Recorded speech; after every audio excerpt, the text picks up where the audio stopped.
Okay, so we're diving deep today into something that, well, affects all of us, right? I mean, it's our planet. It's the only one we've got.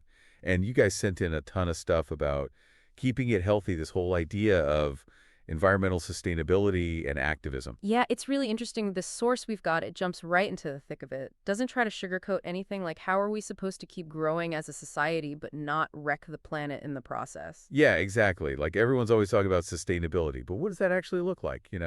This source, it breaks it down. It's not all just like windmills and solar panels, although those are definitely part of it. It really is. Like I was reading about sustainable farming. How do we feed everyone in the world if we're trying to be like super careful about the environment?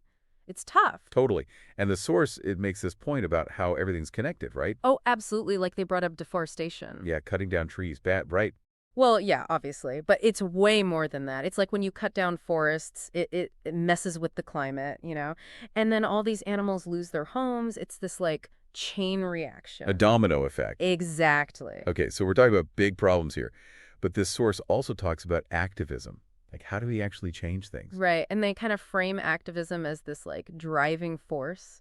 They make these comparisons to like historical movements, you know? They totally changed laws and how people think. Like the civil rights movement, stuff like that. Yeah, exactly. But it's not just about those huge wins. They also talk about how, like, even small things can make a difference. Okay, so you're saying we don't have to, like, chain ourselves to a tree or something to be an activist. Well, you could, but no, seriously, even if you just do something small in your own community, it can add up. It puts pressure on, like, big companies and even governments to start doing things differently. So it's not just about feeling helpless. It's about finding ways to, like, push for change. Exactly.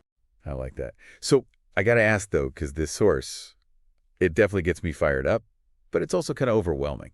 Mm. Like, where do I even start? What can I, as one person, actually do to make a difference? Right. Well, they start with the basics, of course. Reduce, reuse, recycle, you know. Yeah, yeah, we've all heard that. But then they get into specifics. Like, did you know that the fashion industry is like a huge contributor to climate change? Really, I mean, I love clothes, but Yeah, it's kind of a bummer, but the source, it suggests being more mindful, you know, like supporting brands that are trying to be sustainable, buying fewer clothes overall. so it's not just about changing your light bulbs. It's about, like, understanding where your stuff comes from and how it's made. Exactly. And they make this point that even though it might feel small, like your individual choices, when you multiply that by millions of people, it can create real change, like a wave.